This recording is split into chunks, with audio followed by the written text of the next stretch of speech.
All right, guys, this is the Advanced Algebra Trig Pre-Calc. This is your final video on solving trig equations. Again, we are going to do this for all, we're going to go with for all theta. Okay, I'll make sure I put thetas in both of these. All right, 2 examples, finishing us off. First one, the square root of 2 times the sine of theta equals -1. All right, so this one I'm not thinking I'm going to have to factor, which is awesome. Let's divide by the square root of 2.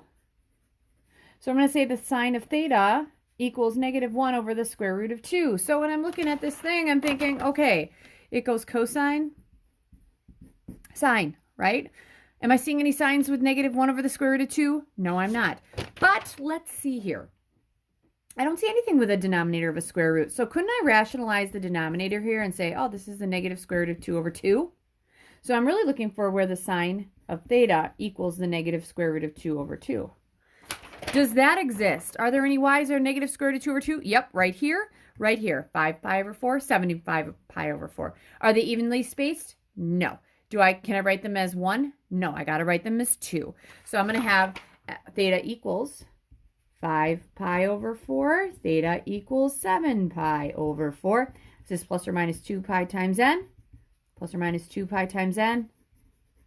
This is where n is an integer. All right, so that's where n is an integer. Okay, so that's my first one. It was pretty simple. I'll be honest with you, this last video is going to be kind of simple. All right, second one, last one of the day. The square root of 3 times the tangent of x equals 1. All right, so here we go. I'm going to have to divide by the square root of 3.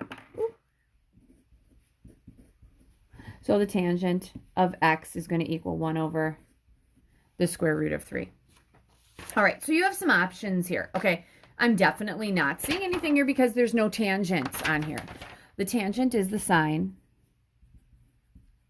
over the cosine, or it's your y over your x. So what I would do, you guys, is I would start to think, okay, what can I start dividing? And also it has to be positive, right? So my tangents are only positive in the first and third quadrant because you're dividing, and when you're dividing the coordinates, if it stays positive, if it's positive, and it'll stay positive when there's 2 negatives. So what I need to do is, this is where I kind of choose one. I'm going to stick in this little guy because I feel like I can make some sense out of these from those. All right, let's try pi over 6. Okay, pi over 6 is a coordinate of the square root of 3 over 2, 1/2. Okay, let's see if I get this. All right, so here we go. The sine is 1/2. I'm going to divide that by the square root of 3 over 2. Wouldn't that be 1/2 times 2 over the square root of 3 because I'm multiplying by the reciprocal? If you need that little middle step I've been doing in the past, it'd be 1/2 divided by the square root of 3 over 2, which brings me to that. These guys divide out. Oh my gosh, this never happens. I get it on the first try.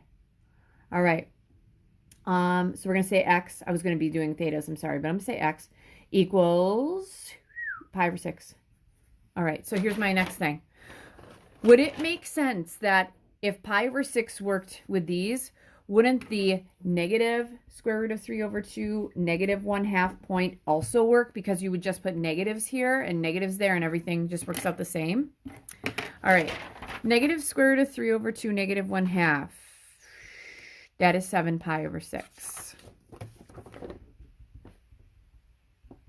So without even looking, I would say, okay, this is going to be plus or minus 2 pi times n. This is plus or minus 2 pi times n, where n is an integer, because I just keep adding circles. We've always done that.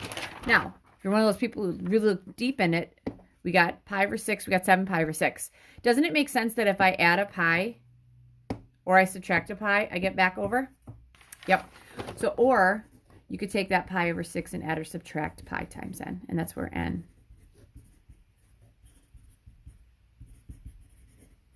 is an integer. All right. So I know that one didn't quite take as long as the other ones, but that's what we got. So your homework is going to end up being a worksheet. I need to double check that, and I will send that off to you guys shortly. And you will also have your conic section assessment, which I will talk about in your week rundown. Okay, have a great week.